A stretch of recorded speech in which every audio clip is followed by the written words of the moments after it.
Ethan Ross, a 37-year-old tech CEO in Austin, had everything except peace. Behind his sharp wit and luxury lifestyle hid a man haunted by a past love he left too soon. One sunny afternoon at a toy fair, a 10-year-old girl selling handmade fabric bears looked up at him and shouted, "Daddy!" The word struck him like lightning. That girl, Ruby, had Sophie's eyes. Sophie, the only woman Ethan ever truly loved and lost. Confused and shaken, Ethan buys every toy she made, desperate for answers. When a small, hand-stitched bear slips into his palm, memories flood back. What he doesn't know is that his own brother Greg once manipulated Sophie into vanishing, lying that Ethan never wanted children. As Ethan peels back the threads of betrayal, he uncovers a truth stitched into fabric and silence. Now he faces a choice: rebuild what was stolen, or walk away again. Will the fabric bear, sewn with love and longing, mend a broken family? Subscribe to see this heartfelt story unfold, where a simple toy becomes the key to redemption. The glass walls of Ross Tech gleamed beneath Austin's afternoon sun.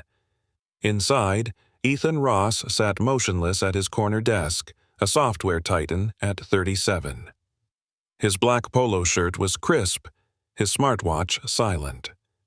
The office behind him buzzed, but his gaze lingered on a faded photo in a drawer, one of Sophie, back when they laughed more than they argued. He closed the drawer slowly. No one in the company knew the full story, how he'd walked away from the only woman who ever made the silence feel full. That decision, made in a storm of ambition, had cost more than he admitted. Ethan swiveled toward the window, watching downtown shimmer, then sighed. A knock broke the stillness. "Mr. Ross," his assistant called, "you're scheduled to visit the community fair in 10. Ethan stood, grabbing his blazer with a nod. The fair was a PR move, supporting local shelters, creative spaces for kids, but he wasn't in the mood for smiles or speeches.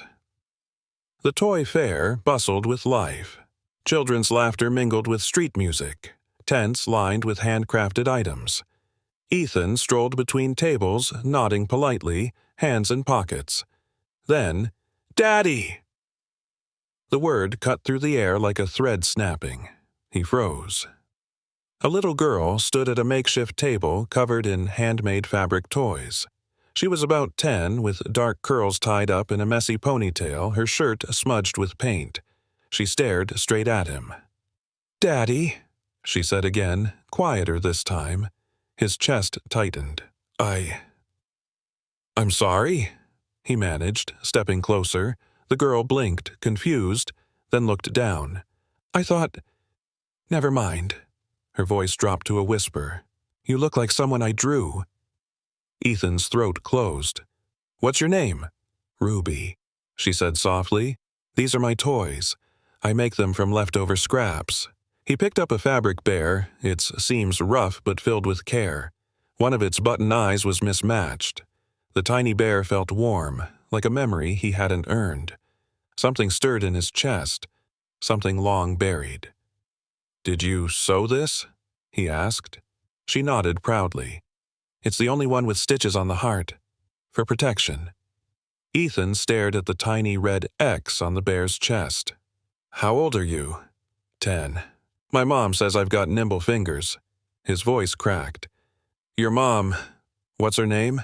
"Her name's Sophie," Ruby replied, then quickly added, "but she told me not to talk too much." Ethan staggered back a step. Sophie. He looked at Ruby again. The shape of her jaw, her eyes, familiar, too familiar. The air left his lungs. "I'd like to buy all your toys," he said suddenly, his voice firmer than he felt. "All of them." Ruby's eyes went wide. "All of them?" He nodded, pulling out his wallet. "Every bear, every doll." She smiled so big it nearly broke him. Across the fair, Ethan stepped behind a tent, dialing his phone with trembling fingers. "Greg," he said when his brother answered, "did you ever talk to Sophie after we broke up?" A pause. Why? Just answer me. Another beat. I might have. She reached out once. Why? Ethan's voice turned cold. You said something, didn't you? Something about me. Greg scoffed. You didn't want kids. I thought she should know. Ethan's hand gripped the phone tighter. You never asked me that. She was a distraction, Ethan. You had a company to build. The call ended without a goodbye. Ethan stood still, heart pounding. He looked down at the fabric bear in his hand, the red-stitched heart catching the sun. The stitches weren't perfect, but they were real, and for the first time in a decade, Ethan Ross didn't feel like running from the past. He was ready to find it. The fabric bear sat in Ethan's passenger seat, staring up at him as if it held secrets. He hadn't started the engine yet. The toy fair buzzed in the rearview mirror, but all he could think about was the name Ruby had whispered. Sophie. He hadn't heard that name in almost a decade, and hearing it from the mouth of a little girl who looked like her, it rattled something loose in him. Ethan exhaled, pressed a hand to his forehead, then pulled out his phone. Call Sophie, he said aloud. Nothing. He scrolled his contacts. No number, no trace. Of course not. She'd disappeared quietly, like a breath drawn in and never exhaled. But someone had to know where she was. Back at Rostec, Ethan barged into his brother's office. Greg looked up from his desk, brows raised. You all right? You look like you've seen a ghost. Where's Sophie? Ethan demanded. Greg leaned back slowly. Sophie? Don't play dumb, Ethan snapped. You told me years ago she left town. I want to know where. Greg stood, smoothing his expensive tie. Why now? Because I just met a 10-year-old girl with her eyes, a girl who sews toys, and called me Daddy. Greg didn't flinch, but something flickered behind his eyes. Coincidence? No, Ethan said. You told her I didn't want kids, didn't you? Greg shrugged. You were building an empire. I thought I was protecting you from distractions. You lied. I did what you wouldn't, Greg said coolly. You were soft with her. I wasn't. Ethan clenched his jaw. Where is she? Greg looked at the floor, then muttered, There's a shelter. Corner of 5th and Juniper. That's all I know. Ethan didn't wait. He drove straight across town, barely stopping at red lights. The shelter was small, tucked between a pawn shop and a boarded-up laundromat. Its brick was chipped, the sign faded. Inside, the scent of warm soup and fabric hung in the air. A young volunteer looked up. Can I help you? I'm looking for Sophie, Ethan said. She might be volunteering here, or staying here. The volunteer tilted her head. You mean Sophie Carter? She runs the afternoon crafts program. Ethan's pulse jumped. Is she here now? The girl shook her head. Left 20 minutes ago, but Ruby's still upstairs packing her sewing box. Ethan hesitated. Can I see her? A minute later, he was climbing the stairs. His shoes echoed in the narrow hallway. At the last door, he knocked. Ruby opened it, arms full of buttons and felt scraps. Hi, she said, blinking up at him. Hey, Ethan said softly. I wanted to say thank you for the bear. She smiled shyly. It's good luck. You looked like someone who needed it. He crouched to her level. Can I ask you something, Ruby? Do you know who your dad is? Her smile faded. No, Mom never says. She just says he wasn't ready. Ethan's chest tightened. And do you wish you knew him? She nodded. Sometimes. Especially when I make something cool, like this. She reached into a nearby box and pulled out a second bear, smaller, with tiny glasses stitched on its nose.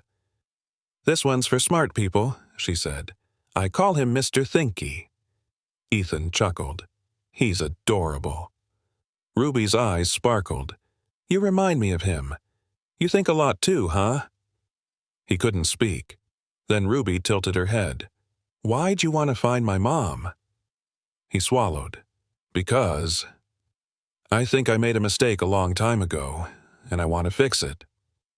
She looked at him, serious now. "You're not mean, I can tell, but my mom's scared. So if you want to fix something, you better sew it real tight." Ethan blinked fast, emotions rising. She handed him Mr. Thinky. "For the road." Ethan stood slowly. "Thanks, Ruby. I'll be back. Promise." As he walked out, 2 fabric bears in his hands, Ethan knew this wasn't just about reconnecting. This was about redemption. 1 stitch at a time. The next morning, Ethan stood in front of the shelter again, this time carrying a coffee in one hand and Ruby's tiny bear in the other. The red-stitched heart stared up at him, as if asking what he planned to do now. Inside, the shelter hummed with quiet movement. Women folding laundry, children chasing each other in the hallway. A volunteer pointed him toward the back where a crafts room buzzed with chatter and the soft clatter of scissors on tabletops. He peeked in and froze. There she was. Sophie. Her back was to him, her hair twisted into the same loose bun she used to wear when she was focused.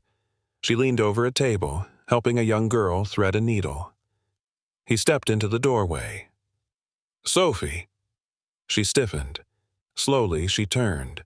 Her eyes met his, and for a moment, neither of them breathed. "Ethan?" she said, quiet but steady. He took a step closer.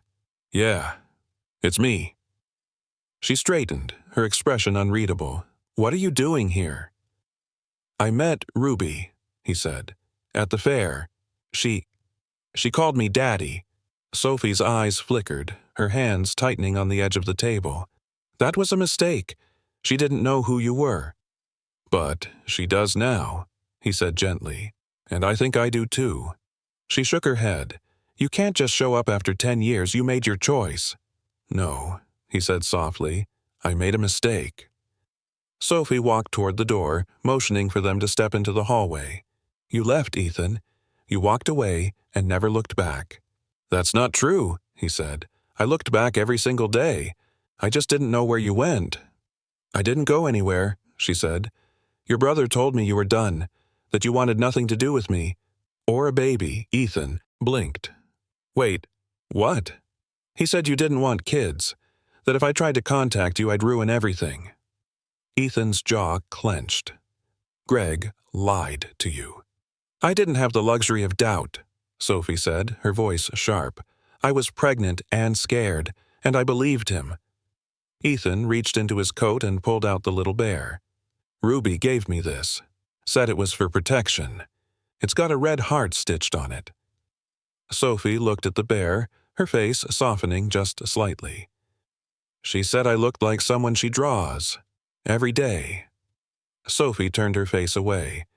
"I told her not to ask questions." "Why?" he asked, stepping closer. "Why keep her from me?"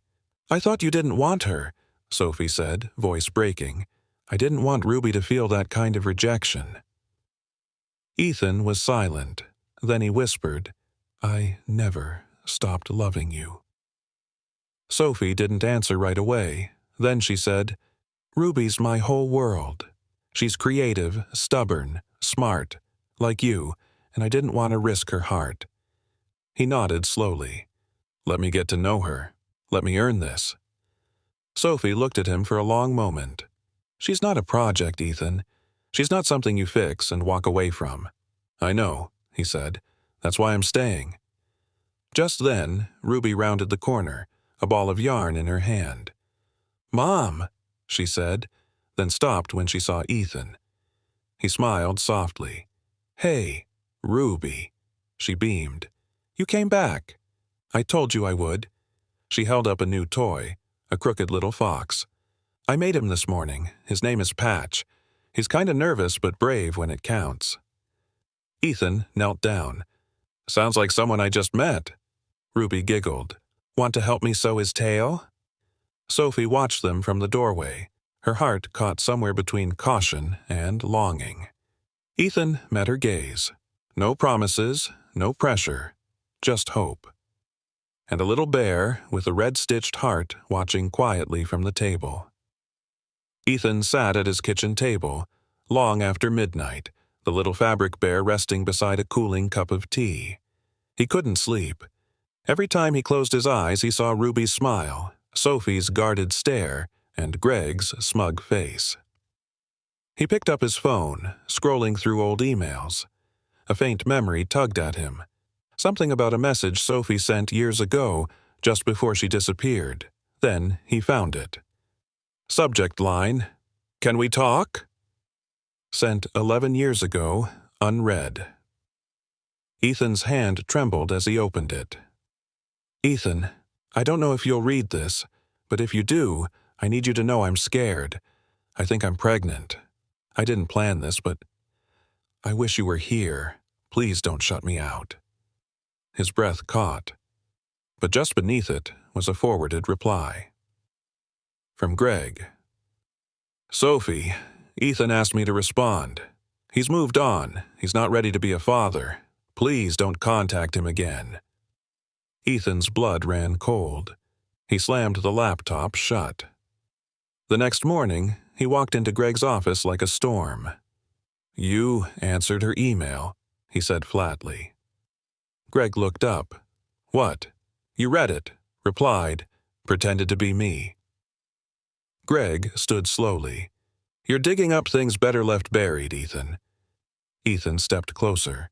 "You lied to her. You stole 10 years from me." Greg shrugged. "I protected you. You would have thrown away everything. She was carrying my child. She was a distraction. And you were soft." Ethan's voice dropped to a whisper.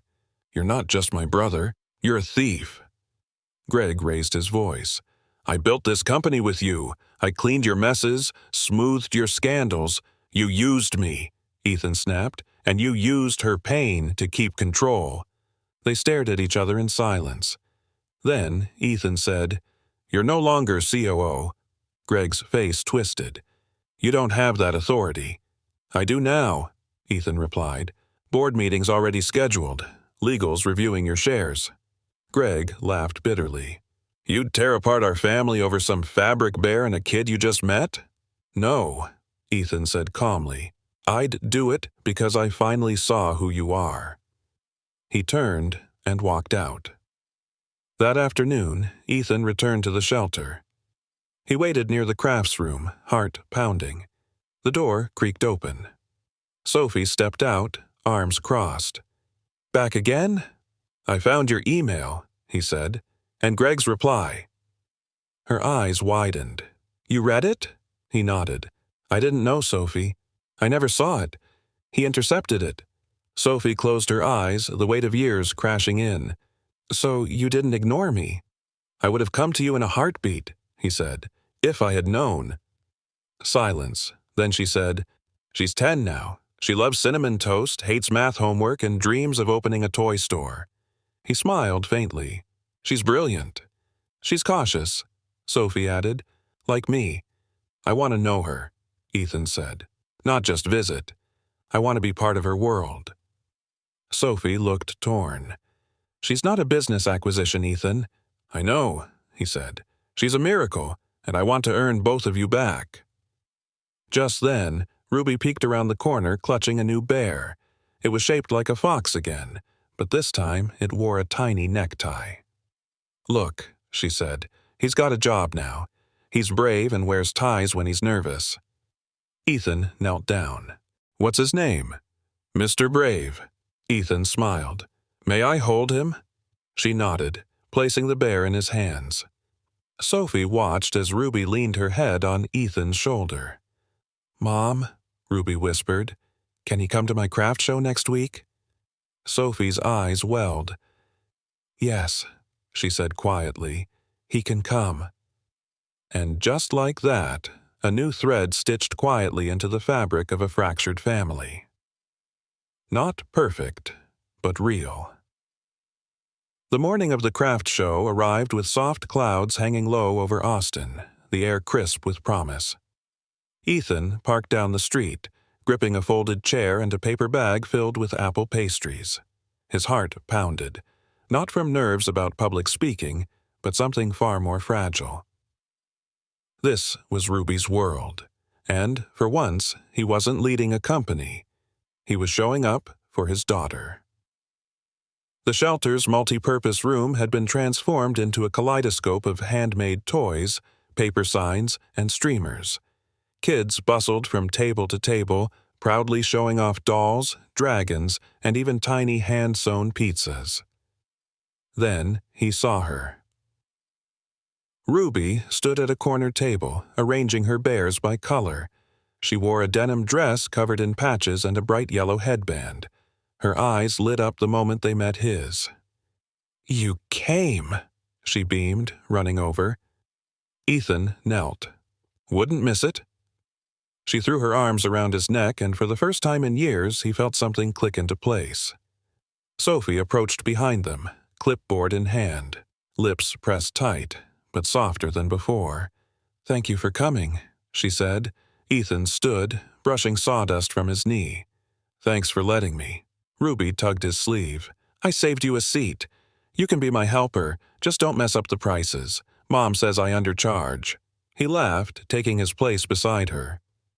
Hours passed in a blur of conversations and laughter. Ruby worked the room like a pro, demonstrating her double-stitch bare ears, offering hug tests for softness, and handing out fabric hearts stitched with initials. She leaned in once and whispered, "That one over there? His name's Captain Patch. He's scared of thunderstorms but super good at fixing broken things." Ethan nodded. "I think we could be friends." Then, a small moment caught his attention. Across the room, a boy accidentally knocked over a table display. His face crumpled, panic setting in. Ruby noticed instantly. She slipped away, crouched beside him, and handed over a bear with floppy arms. "She's called Gentle Dot," Ruby said. "She fixes sad feelings. You can keep her." The boy sniffled and nodded. Sophie stepped beside Ethan, watching. "That's her heart," she murmured. "She sees people, doesn't matter who they are."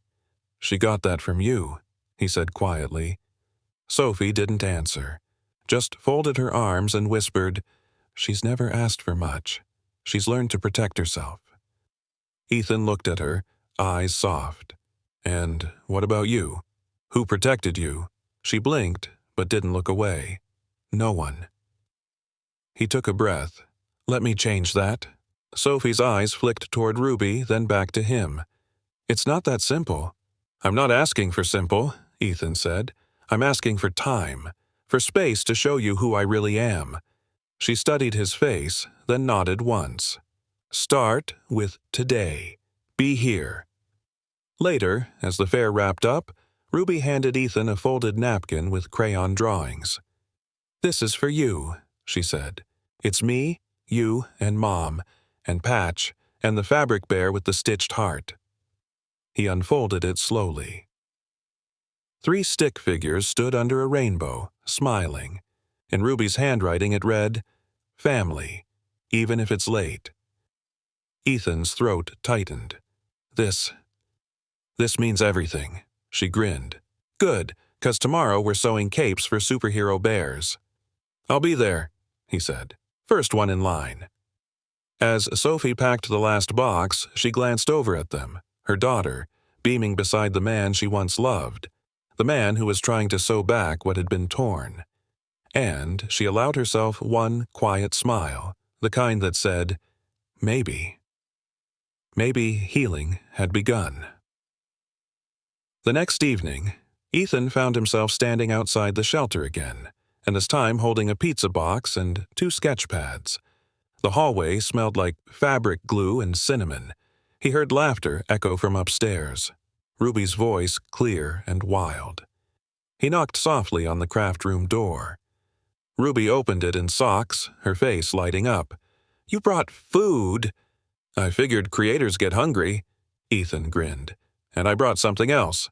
He held up the sketch pads. Ruby's eyes widened. "For me?" "For both of us," he said. "I thought maybe we could design something together." She tugged him inside eagerly.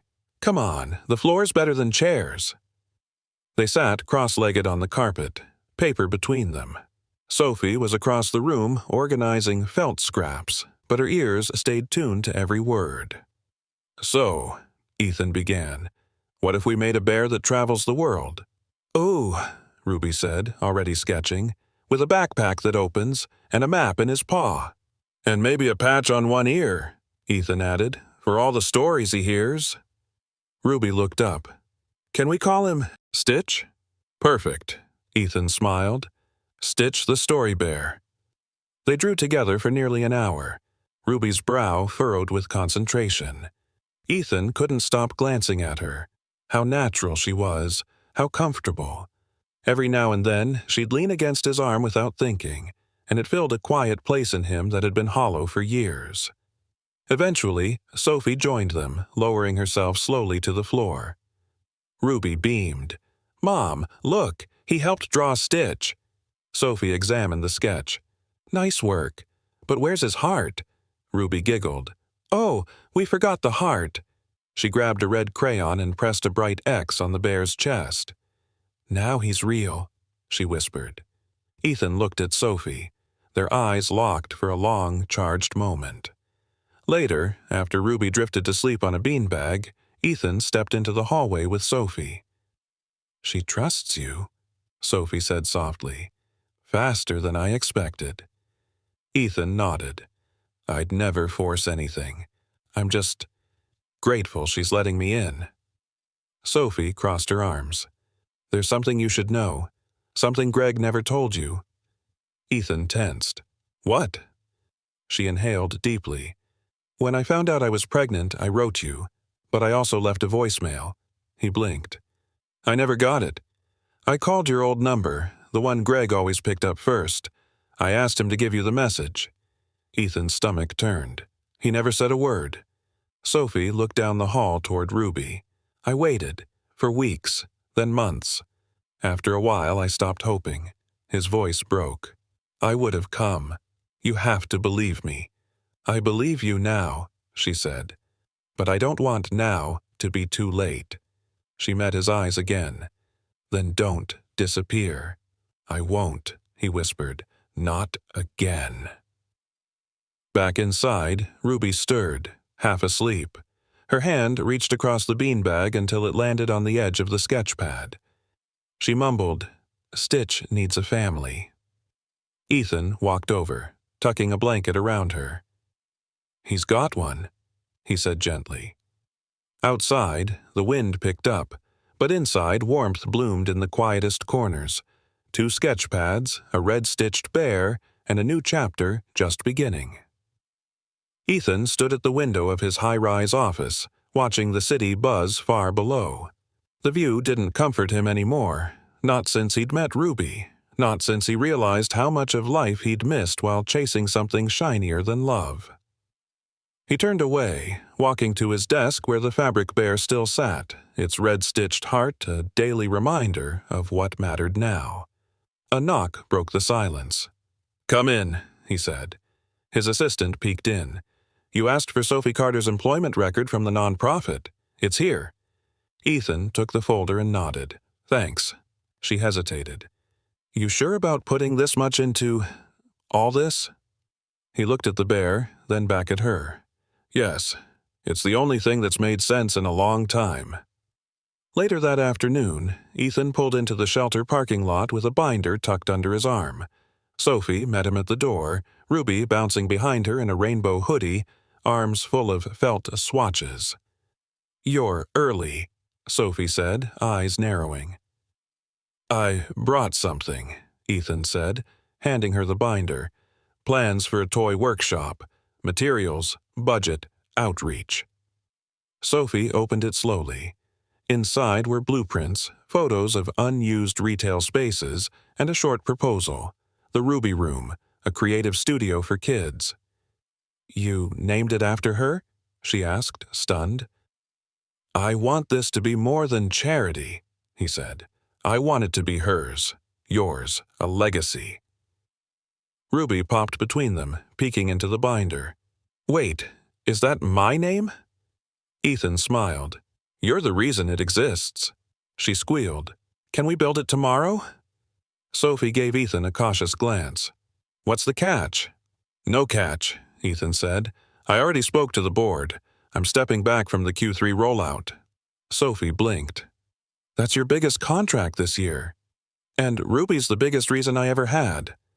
She didn't speak, just stared at him, processing. I want to prove, he said gently, that I'm not just showing up for the easy moments. Ruby tugged his hand. Come see what I made. She led him into the crafts room. On the table sat a new bear. This one wore a stitched tie, a pocket watch, and had little glasses made of twisted wire. He's called Timekeeper, Ruby explained. He helps people not be late to what really matters. Ethan chuckled. That's one smart bear. He's you, Ruby whispered, but softer. Sophie leaned against the doorframe, arms folded, hiding a faint smile. Later, as they walked outside into the dusk, Ethan turned to her. I want to ask you something. Sophie raised an eyebrow. Okay. If I build the Ruby Room, and if it thrives, would you consider helping me run it? Sophie hesitated. I'm not asking for anything else, he added quickly. Just, let's build something new, together. She looked down at Ruby, skipping ahead, humming to herself, then back at Ethan. You're patient now, she said. I had to learn the hard way, he replied. She exhaled. If this is real, if this isn't just guilt, I'll think about it. Ethan nodded. That's all I ask. Behind them, Ruby suddenly shouted, Look what I made, Dad! They turned. She held up a tiny felt flag. On it, stitched in red thread, were the words, Start again. Ethan took the flag in both hands, the sunset painting gold across their shadows. And, for the first time in years, the future didn't feel borrowed. It felt earned. The morning sun filtered through Ethan's floor-to-ceiling windows, but it did nothing to ease the storm inside him. His inbox buzzed with messages about Rostech's quarterly strategy meeting. One Greg had insisted on leading. Ethan ignored them. He was focused on something bigger. He opened his secure folder and reread the forwarded email Sophie never saw. The one Greg sent in Ethan's name. Cold. Final. A lie that had changed the course of 3 lives. Then Ethan opened his calendar. Greg's board prep meeting was set for noon. He clicked Accept. By 11:55, the Rostech boardroom was filled with sharp suits, chatter over rising profits, and sleek presentation slides. Greg stood at the head of the table, his voice smooth, his posture confident. And if we streamline product licensing, Greg continued, we'll free up $3.2 million. Enough to buy a conscience? Ethan said as he walked in, cutting through the tension like a blade. Greg froze. Ethan, thought you were busy playing philanthropist. I was, Ethan replied, setting a folder on the table, until I discovered you sabotaged my life. The room went silent. Ethan opened the folder. Years ago, Sophie emailed me. You intercepted it, responded in my name, told her I wanted nothing to do with her or our child. Greg scoffed. There's no proof. I have the metadata, Ethan said flatly. IP trace, timestamps, legal review. Board members exchanged glances. Greg's smile faltered. You'd ruin our company over this? Ethan leaned forward. You already did. You weaponized my silence. One board member cleared her throat. Mr. Ross, this is serious. It is, Ethan said, and it's why I'm moving to remove Greg as COO, effective immediately. You can't, Greg started, but another board member held up a hand. This is grounds for dismissal, she said. We'll take a vote. As a hand slowly rose around the table, Greg's face drained of color. You think this makes you a hero? He spat. You left her. You still walked away. I did, Ethan admitted, but you made sure I never had a chance to return. Greg stood, slamming his laptop shut. Enjoy your little toy room. It won't save your legacy. No, Ethan said softly, but she will. That evening, Ethan walked through the shelter doors, his steps slower than usual. Ruby was sitting cross-legged, sewing ears onto a bear with golden thread. She looked up. "Hey, Dad?" He smiled, letting the word wrap around his ribs like warmth. "Hey, sweetheart." Sophie stepped out of the kitchen. "You look tired." "I had a long day," Ethan said. "Greg's out. He's no longer part of the company." Sophie blinked. "You really did it?" He nodded. "He deserved to be exposed." Ruby held up the golden-eared bear. "This one's called Truthy. He only tells what's real." Ethan knelt beside her. "Then I want to be more like him."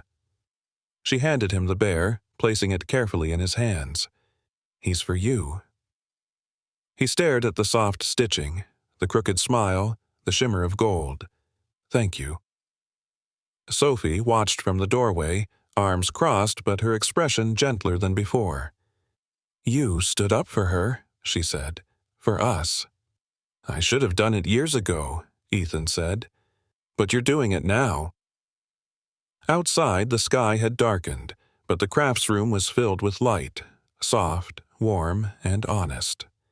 As Ruby started sewing another bear, she looked up. "Dad, can I show you how to stitch the heart?" Ethan smiled. "I'd love that." He took the needle and for the first time let her guide his hands, threading redemption into fabric, one stitch at a time. The abandoned storefront on 3rd and Oak was dusty, cracked, and forgotten, but Ethan saw possibility.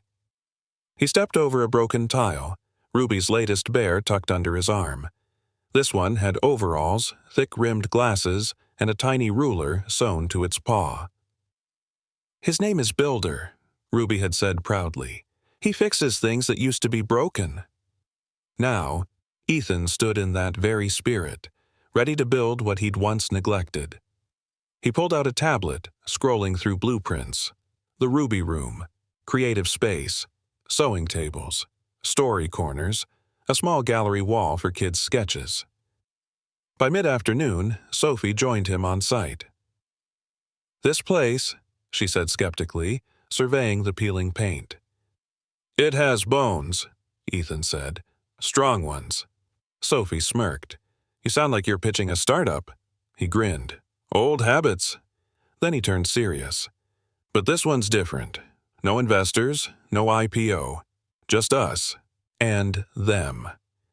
He pointed to the blueprints on the folding table, dozens of child-sized desks labeled with first names. Ruby, Max, Naomi, Jordan. She ran a hand along the wall. "You're really doing this." He nodded. "And I want you to lead it." Sophie froze. "Me?" "You've already been doing it, Sophie. Without funding, without help, you've made magic from scraps." She looked at him unsure. "What about your company?" "I've already stepped back. I passed on the Vegas conference, told the team I'd be unavailable this quarter." Sophie's eyebrows lifted. "That conference is your baby. Ruby is my baby." Silence fell between them, thick with meaning. Then her voice softened. "If we do this, I want it to be more than sewing." Ethan leaned in. "Tell me. I want classes, art therapy, design workshops, a place where kids don't just escape, but discover." Ethan smiled. "Then that's what we'll build." As renovations began, Ruby made it her personal mission to supervise. She wore a clipboard around her neck and carried a fabric measuring tape like a badge of honor. On day 3, she marched into the half-painted room and shouted, "Dad, the sewing table is 3 inches crooked." Ethan chuckled. "Thanks, boss." She handed him a felt patch in the shape of a compass. "For when you get lost." He stared at it for a second too long. Sophie watched from a ladder, paint roller in hand. "She made that after your first meeting. Said it was for someone finding their way back." Ethan blinked hard and tucked the patch into his coat pocket. By week's end, they held a soft launch for the Ruby Room. Just a few families, folding chairs, juice boxes, and homemade banners, but the air buzzed with hope. Ruby took Ethan's hand. "Come to see the surprise." She led him to the back room. On the wall, stitched into fabric and mounted in a frame, was a giant version of Builder the Bear. Around him were tiny patches, each made by a different kid. Stars, hearts, lightning bolts. Beneath the bear were 5 simple words. We're not broken, we build. Ethan swallowed hard. Did you make this? Ruby nodded. With Mom. I stitched the eyes. He crouched beside her. It's beautiful. Sophie stepped into the room, wiping her hands on her jeans. We figured it needed a mascot. It's perfect, Ethan whispered. Then, in the quiet, Ruby asked, Do I look like you? Ethan looked into her wide, curious eyes. You have your mom's courage, he said. But your smile? That's all me. Ruby grinned. Good, 'cause I like smiling. Outside, laughter spilled through the windows, but inside, Ethan reached for Sophie's hand. She didn't pull away. In a forgotten corner of Austin, something beautiful was being stitched. One thread, one heart, one bear at a time. The Ruby Room buzzed with energy.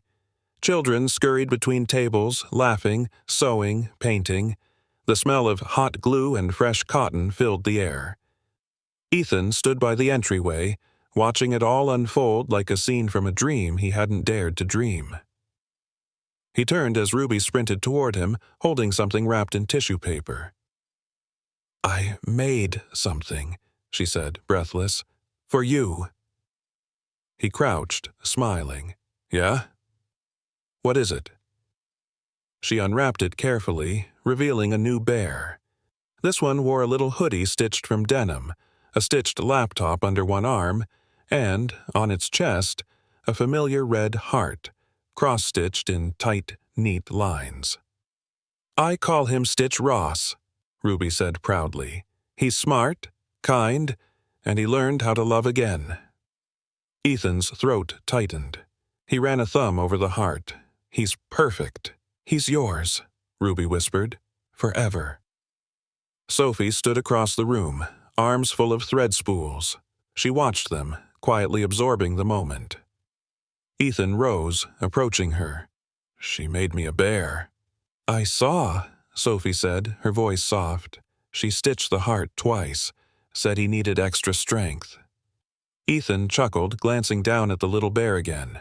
That's fair. Sophie studied him for a beat. You've changed. I had to, he replied. I lost too much by pretending I hadn't. She lowered her eyes. And now? I want to earn both of you, he said, not just through toys or buildings, but by showing up. Sophie looked at him, really looked, and nodded once. Later that night, Ruby insisted on a campout in the Ruby Room. Sleeping bags, string lights, PB&J sandwiches. Ethan lay on his back, staring at the ceiling stars Ruby had drawn in glow paint. Dad?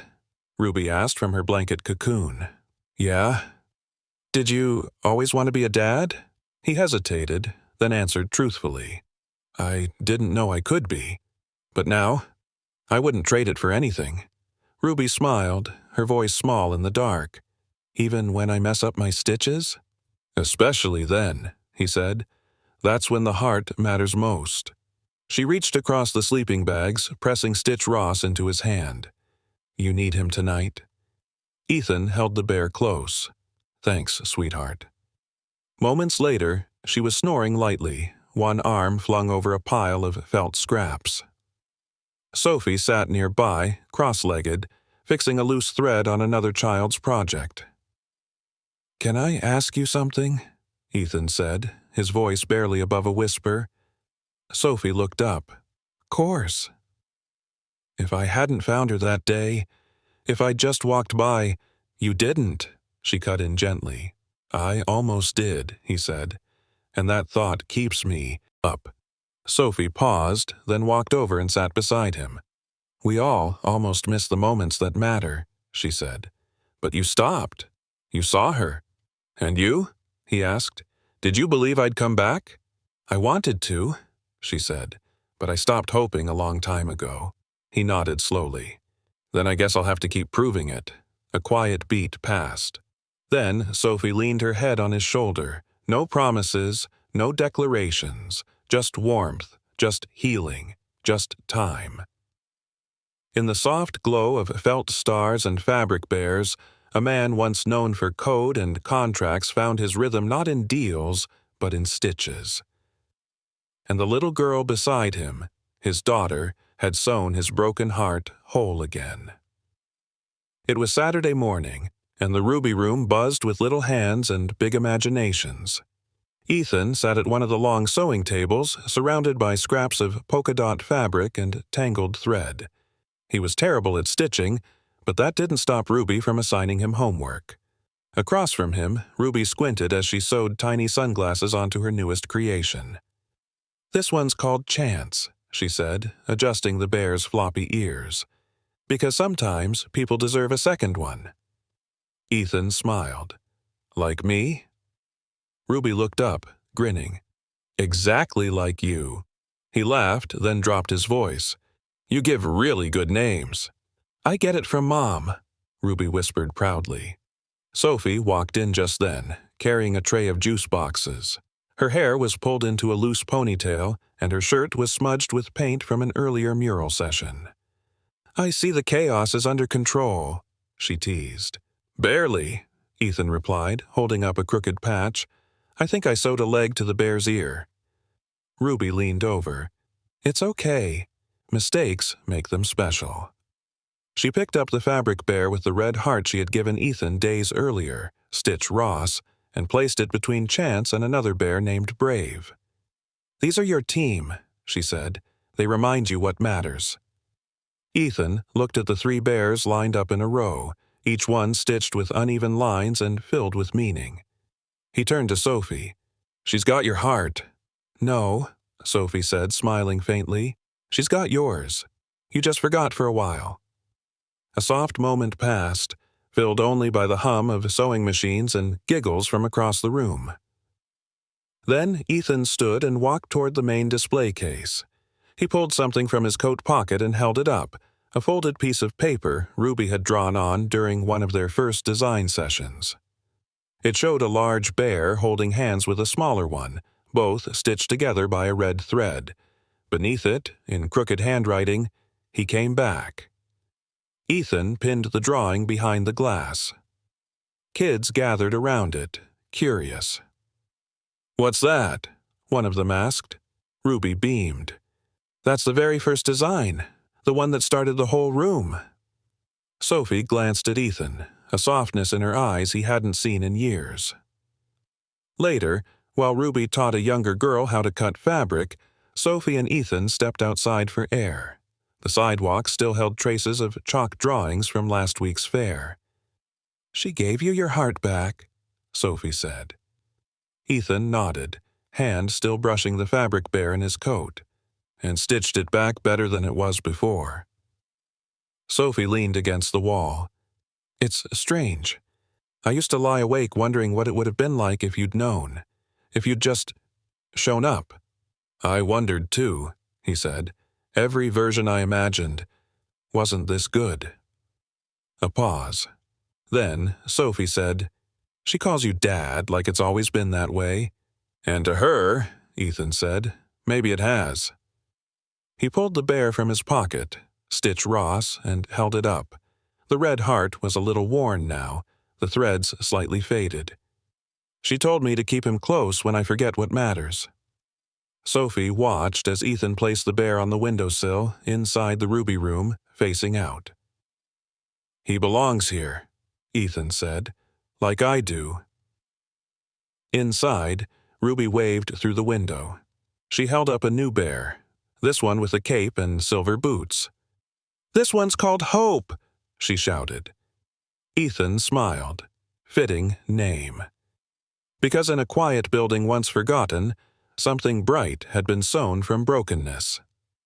And it was just the beginning.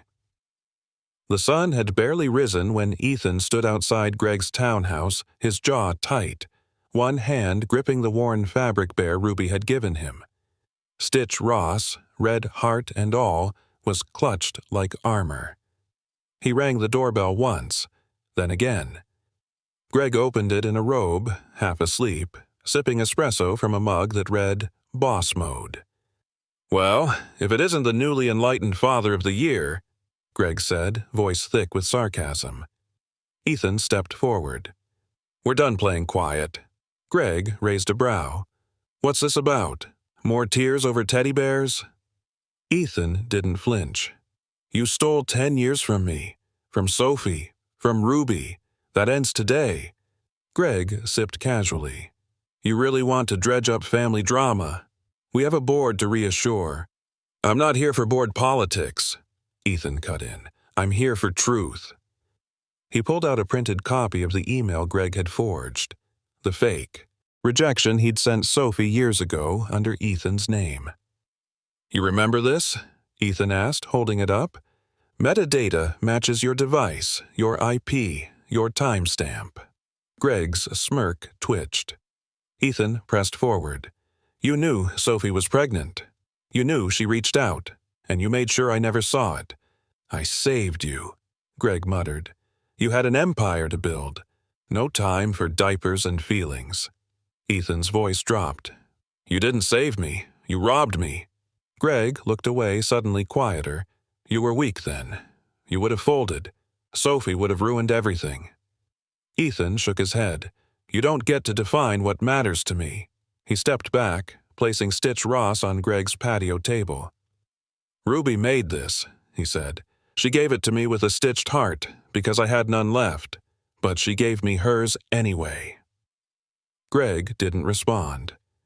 Ethan turned toward the street, pausing before he left. "She calls me Dad now," he said softly, "and when she hugs me, I forget everything you ever taught me about winning." As he walked away, Stitch Ross sat facing Greg, its red heart exposed in plain view. That afternoon, Ethan returned to the Ruby room, where Sophie was hanging up a new banner, Design Week Kickoff. Kids buzzed with excitement, armed with glue guns and glitter. Ruby ran over. "Dad, guess what?" Ethan smiled. "What?" "I designed a new bear. This one has armor, and he doesn't just protect people, he protects the truth." Ethan knelt. "That sounds like a hero." "He's called Braveheart," she said proudly, pulling the stuffed toy from her tote. Its stitched shield bore a lightning bolt. Sophie walked over, gently touching Braveheart's arm. "That's the one you started right after Ethan talked to Greg, isn't it?" Ruby nodded. "I wanted him to have a guard, in case people lie again." Ethan's gaze softened. "You're already stronger than I ever was." Ruby wrapped her arms around his neck. "We're stronger together." Later, as the kids pinned up their creations for the design showcase, Ethan stood near the gallery wall, where the very first drawing of the large bear holding hands with the little one still hung. Sophie approached, holding 2 mugs of hot cider. She handed him one. "How'd it go?" she asked. "I left the truth on his doorstep," Ethan said, "and I didn't need him to confess. I just needed to stop carrying what he buried." Sophie nodded slowly. "You look lighter. I feel it." She glanced toward Ruby, who was helping a younger child sew a crooked smile onto a bear. "She's watching us," Sophie whispered. "Everything we say, do, becomes how she sees love." Ethan turned to her, voice steady. "Then let's show her what real love looks like." No more lies, no more stolen time. Just honesty, effort, and a fabric bear with a stitched red heart, marking the beginning of something real. The grand opening of the Ruby Room's new wing felt like a festival more than a ribbon cutting. Colorful bunting danced in the wind. Tables overflowed with handmade bears, paper crowns, and yarn pom-poms. Kids in smocks darted between paint booths and sewing corners, their laughter echoing through the former vacant lot now transformed. Ethan stood at the center, adjusting the mic, heart pounding, not from nerves, but awe. He cleared his throat. "This used to be a shell of a building, but look at it now. Look what kids can do when someone believes in their hands." Applause rose, soft but meaningful. Sophie stood nearby, arms folded, her eyes gleaming with quiet pride. Ruby ran up the steps with a gold-painted pair of scissors and handed them to Ethan. "Cut it, Dad." Ethan glanced at her, then out at the crowd. "You sure?" Ruby nodded. "It's yours now, all of it." He knelt beside her. "No, it's ours." With one confident snip, the red ribbon fluttered down. The kids cheered. Inside, the new creative center opened into sections. Story Stitch Corner, Build a Buddy Lab, and a mural wall titled The Heart We Sew. On that wall were stitched portraits of the kids, their names embroidered below in every color imaginable. At the center hung Ruby's original drawing, the big bear holding the little bear's hand. Sophie walked beside Ethan, brushing fingertips over the stitching. "She insisted it go in the middle," she said. Ethan nodded. "It's where it belongs." As the day went on, families wandered through, signing up for classes, donating yarn, leaving thank you notes. One mother with 2 children pulled Ethan aside. "My daughter wouldn't speak after the fire," she whispered, eyes glassy. But today, she smiled while sewing. First time in months. Ethan blinked, emotion catching in his throat. "She's safe here. That's what matters." Outside, Ruby set up a booth labeled "Make a Bear with Ruby." Her voice rang out, "Pick your color, stuff your courage, sew in your truth." A little boy pointed to a basket. "What's that?" Ruby held up a fabric heart. "That's the part we never forget. You put it inside your bear before you close him up." The boy frowned. "But I messed up the legs." Ruby smiled. "Then he'll walk different, just like you. That makes him special." Nearby, Ethan caught Sophie watching. "You raised her well," he said. Sophie turned, her voice soft. "I just tried to love her enough for 2. "You did," Ethan said. "But now, she's got both." They stepped aside, overlooking the garden where kids were planting a kindness patch filled with sunflowers and soft herbs. Ethan took a deep breath. "I've built tech campuses across the country, but this little space full of crooked stitches and mismatched buttons, this might be the only legacy that matters." Sophie looked at him. "Then let's keep sewing it forward." He smiled, then pulled something from his coat pocket, a new bear. This one smaller, neater, and stitched by his own hands. The red heart sat right at center, carefully sewn. He handed it to Sophie. "For you. I call him Mender." She held the bear gently. "Because he fixes?" "No," Ethan said. "Because you did." That evening, the center quieted. String lights twinkled. Parents chatted over cider while kids tucked their bears into handmade sleeping bags. Ruby crawled into Ethan's lap, tired but beaming. "You know what this place really is, Dad?" she whispered. "What?" "A home. For hearts." He kissed the top of her head. "Then I guess we're finally home." From rubble and regret, they'd built something beautiful. One stitch, one truth, one bear at a time. The fall fair in Zilker Park bloomed like a patchwork quilt. Colorful booths, hay bales stacked into seats, kids running barefoot between rows of handmade crafts.